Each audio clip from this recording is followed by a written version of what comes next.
Class 6 NCERT का 6 number का chapter आज हम करेंगे। पृथ्वी की प्रमुख स्थल आकृतियां या स्थल रूप या लैंड फॉर्म्स क्या है।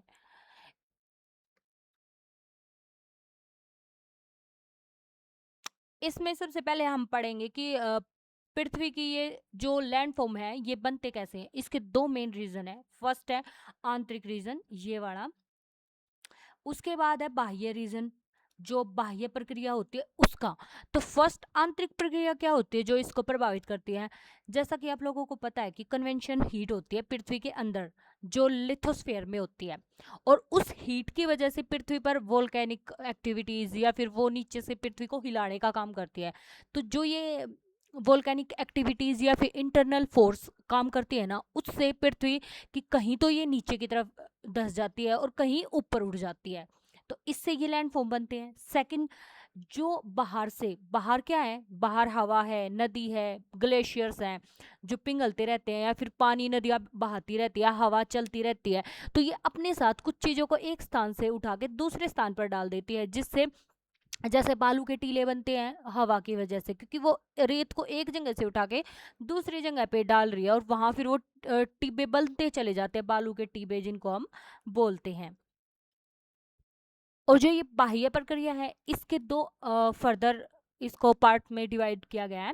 एक है अपर्दन। अपर्दन का मतलब क्या होता है कि जो नदियां है ना, बहता हुआ पानी अपने साथ एक जगह से या हवा अपने साथ एक चीज को वहां से उठा के दूसरी जगह पे डाल रहे हैं, उसी को अपर्दन बोला गया है। और डिपोजिशन क्या होता है या फिर निरपेक्षण क्या होता है कि जब कोई भी ये हवा या फिर पानी अपने साथ किसी चीज को एक स्थान से उठा के दूसरी जगह पर जमा कर देते हैं, डिपोजिट कर देते हैं, मतलब एक जगह पे ले जाके छोड़ देते हैं, तो उसको बोलते हैं डिपोजिशन या निक्षेपण। नेक्स्ट हम करेंगे पर्वत। पर्वत क्या होते हैं? पर्वत वो होते हैं जो जमीन से ऊपर की ओर उठे हुए होते हैं, मतलब ये नीचे से ऊपर की तरफ उठते हैं। और इनकी एक शिखर होता है जो बिल्कुल चोटी टाइप में होती है, और ये नुकीली टाइप में, नुकीला होता है ना कि फ्लैट होता है। अगर फ्लैट होगा तो वो प्लेटू होगा, बट माउंटेन्स की जो टिप होती है वो बिल्कुल अ, ऐसे होती है, पैनी या फिर नुकीली हम बोल सकते हैं। उसके बाद आते हैं हिमानिया ग्लेशियर्स। ग्लेशियर्स क्या होते हैं? ये बहुत ही ज्यादा ऊंचाई पे होते हैं, पर्वत से भी ज्यादा ऊंचाई पर होते हैं, ये ऊपर की तरफ है। और इन पे जो है ना बर्फ जमी रहती है, मतलब जो 12 के 12 महीने यहाँ पर बर्फ ही जमी रहती है, जिससे ऐसा लगता है कि जैसे बर्फ की नदियां बह रही हों। और यहाँ पे जो जनसंख्या है वो बहुत कम होती है, क्योंकि ऐसे जहाँ इतनी ज़्यादा बर्फ है उस इन्वायरमेंट में सरवाइव करना लोगों के लिए बहुत ही डिफिकल्ट है।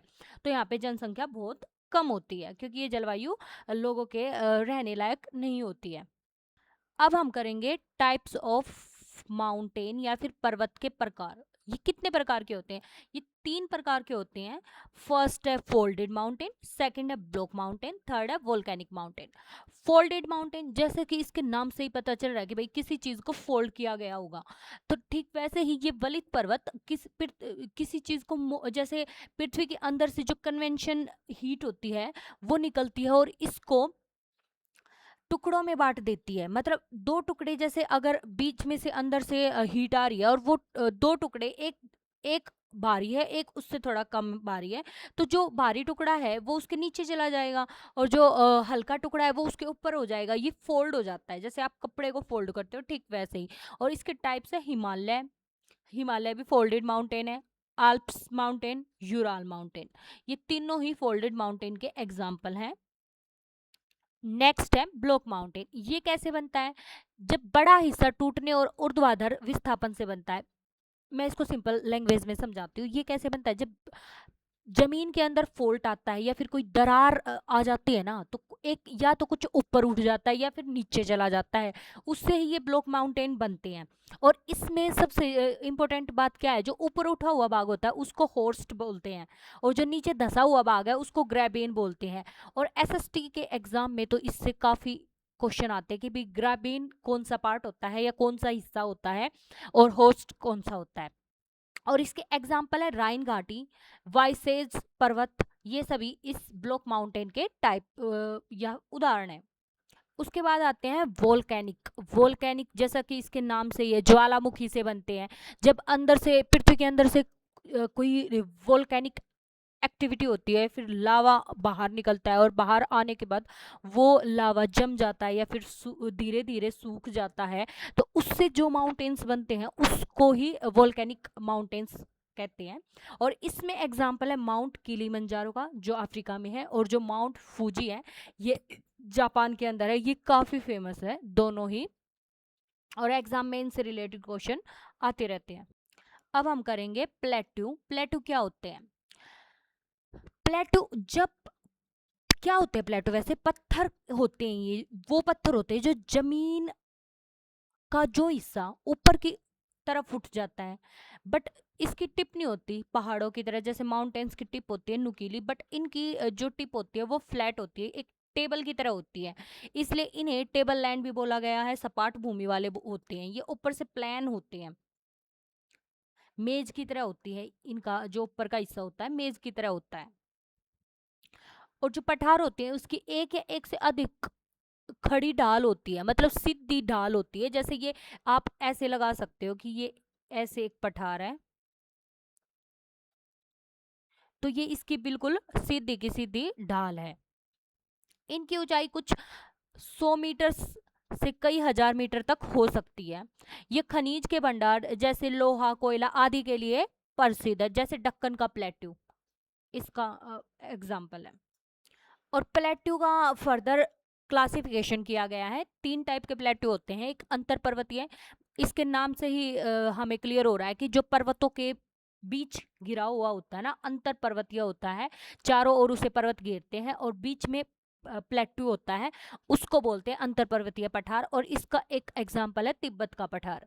उसके बाद आता है गिरिपद पठार। गिरिपद मतलब किसी पर्वत के पद, पैरों में, मतलब उसके बेस के पास से ये शुरू होता है, और दूसरा हिस्सा जो होता है वो किसी मैदान के पास होता है, तो इसे बोला जाता है गिरिपद पठार। ये है पीडमोंट पठार यूएसए का।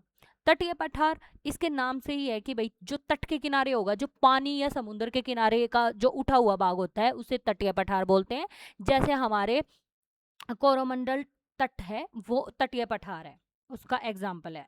हम कुछ इंपॉर्टेंट भारत और विश्व के प्रमुख पठार पढ़ेंगे। तिब्बत का पठार है, ये मध्य एशिया में आता है, और विश्व का सबसे ऊंचा पठार है, 4000 से लेकर 6000 मीटर तक ऊंचा है ये। दक्कन का पठार है, भारत में आता है ये भी, दक्कन प्लेट्यू ज्वालामुखी लावा से निर्मित है और काली मिट्टी का क्षेत्र इसी के पास होता है। छोटा नागपुर का पठार ये भारत के झारखंड में है, जो खनिज का अर्थ है, जैसे कोयला, लोहा, मैग्नीज, ये सभी यही मिलती है। पूर्वी अफ्रीका का पठार केन्या के युगांडा में है, सोने और हीरे की खानों के लिए ये प्रसिद्ध है। मैदान क्या होते हैं, ये मैदान कैसे बनते हैं या फिर क्या होते हैं?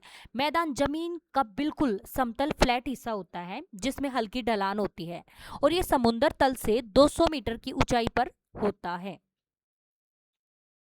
बनते कैसे हैं? जैसे पहाड़ों से जो नदियां बहकर आती हैं वो अपने साथ जो मिट्टी वगैरह लेके आती हैं उसके डिपोजिशन से ये बनते हैं, और उससे ही जो ये मैदान अपने साथ अच्छी फाइन वाली मिट्टी होती है, बिल्कुल अच्छी स्मूथ मिट्टी होती है, एलुवियल सोइल बोलते हैं जिसको हम, वो मैदानी हिस्से में लाके डिपॉजिट कर देती है, जिससे ये पठार बनते हैं। और नदियां अपने साथ जैसे बालू का पत्थर, सिल्ट वगैरह सब कुछ लेके आती हैं। उपजाऊ मिट्टी जो एलुवियल सोइल होती है वो काफ़ी उपजाऊ होती है, और यहाँ परिवहन के साधनों का निर्माण आसान हो जाता है, क्योंकि प्लेन पे अच्छे से कोई भी ट्रांसपोर्ट का व्हीकल चल सकता है, इसलिए यहाँ पर परिवहन के साधनों का निर्माण आसान होता है।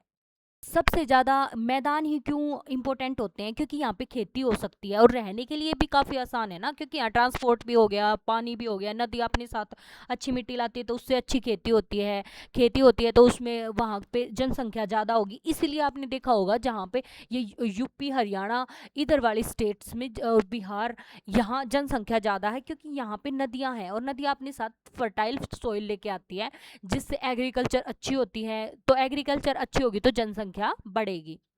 ये मेन रीजन है। अब हम पढ़ेंगे मैदान के टाइप्स। टाइप्स फर्स्ट है जलोढ़ मैदान। जलोढ़ मैदान कैसे बनते हैं? ये वो मैदान होते हैं जो नदियां जब पहाड़ों से नीचे आती है तो वो अपने साथ सिल्ट लेके आती हैं, मिट्टी कंकड़ सब कुछ लेके आती हैं और जमीन पर जमा कर देती हैं, उससे ये बनते हैं। और ये बहुत ही ज़्यादा फर्टाइल होते हैं क्योंकि यहाँ की जो मिट्टी होती है नदी अपने साथ लेके आती है वो फाइन मिट्टी होती है, बहुत ही उपजाऊ मिट्टी होने के कारण यहाँ खेती अच्छी होती है। इसका एग्जाम्पल है गंगा ब्रह्मपुत्र का मैदान, ये इंडिया का एग्जाम्पल है। और मिसिसिपी का मैदान है जो, वो यूएसए का एग्जाम्पल है। इस जलोढ़ मैदान के एग्जाम्पल है ये। उसके बाद आता है हिमानी मैदान या फिर ग्लेशियर से बनने वाले मैदान कौन से होते हैं? जब ग्लेशियर्स की जो वो बर्फ की नदियां हैं वो पिघलती हैं तो वो अपने साथ पानी और मलबे का जमाव करती है, उससे इन मैदान का निर्माण होता है। उसके बाद आते हैं तटीय मैदान। तटीय मैदान वो होते हैं जो समुद्र के किनारे निक्षेपण की डिपोजिशन से ही बनते हैं, उन मैदान को हम तटीय मैदान बोलते हैं। तटीय मैदान का एग्जाम्पल है भारत के पश्चिम घाट और पूर्वी घाट, कोस्टल प्लेन्स, ये उसका एग्जाम्पल है। कुछ की अब कुछ हम की फैक्ट्स करते हैं।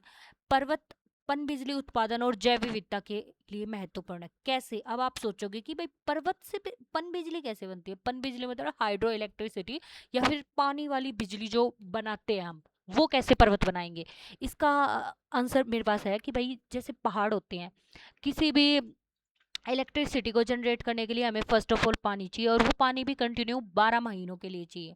तो जो पहाड़ों से नदियां बहती हैं वो 12 मासी नदियां होती है क्योंकि ग्लेशियर से निकलती हैं वो। दूसरा, अगर पानी को हम किसी ऊंचाई से डालेंगे तभी तो वो एनर्जी में आएगा और तभी तो वो बिजली पैदा करने में हमारी हेल्प करेगा। तो पहाड़ काफ़ी ऊंचे ऊंचे होते हैं और वहां से जो पानी आता है वो काफ़ी स्पीड में आता है जिससे पनबिजली बनती है और ये जैव विविधता के लिए काफ़ी महत्वपूर्ण है। और जो पहाड़ों के अंदर वैलीज होती है, मतलब दो पहाड़ों के बीच का जो स्पेस होता है, नीचे नैरो स्पेस होता है, वहां पे पानी को रोका जा सकता है, वो बांध बांध की तरह भी काम करता है। उसके बाद आते हैं पठार। पठारों का क्या योगदान है हमारे लिए? पठार में ज़्यादा मिनरल्स मिलते हैं और ये इंपॉर्टेंट चीज़ें जैसे लोहा हो गया, सोने की सोना, कोयला, ये सभी जितनी भी चीज़ें हैं ये सारी हमें पठार्स में मिलती हैं। दूसरा, मैदान। मैदान क्या करते हैं? मैदान किसी भी सभ्यता को पालन पोषण करते हैं। कैसे करते हैं? क्योंकि मैदान ही एक ऐसी जगह है जहाँ सब कुछ मिल जाता है। जैसे खेती करने के लिए, एग्रीकल्चर करने के लिए हमें ज़मीन मिलती है, मैदान होता है प्लान, क्योंकि गंगा ब्रह्मपुत्र का जो एरिया था, सतलुज सिंध नदी, इधर से जो भी ये एरिया था वहाँ पे सबसे ज़्यादा फली फूली है, वहाँ बिल्कुल खेती अच्छी होती थी, पानी की कोई स्कार्सिटी नहीं थी। तो उससे वहाँ पे जो लोग रहते थे उनको सारी चीज़ें एक जगह मिल ही जाती थी, इसलिए उनकी सभ्यताएं नदियों के किनारे ही फली फूली हैं। और जो काली मिट्टी होती है वो कपास की खेती के लिए भी अच्छी होती है और दक्कन के पठार में वो हमें मिलती है। उसके बाद हम कुछ तुलना करेंगे। एक टेबल बनाई है मैंने। पर्वत पर्वत की ऊंचाई कितनी होती है? 600 मीटर से अधिक होती है। 600 मीटर तो मिनिमम होगी ही होगी।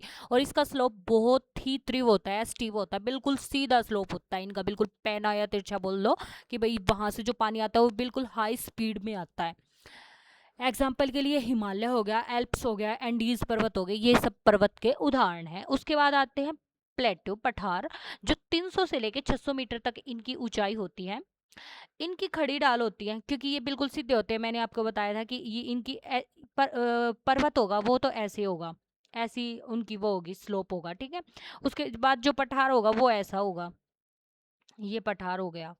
तो इसकी बिल्कुल खड़ी ढाल है, शीर्ष सपाट है, ये सपाट है, जो ये वाला ये सपाट है, और जो ये ढाल है ये बिल्कुल सीधी है, जैसे तिब्बत का पठार, दक्कन का पठार या मालवा का।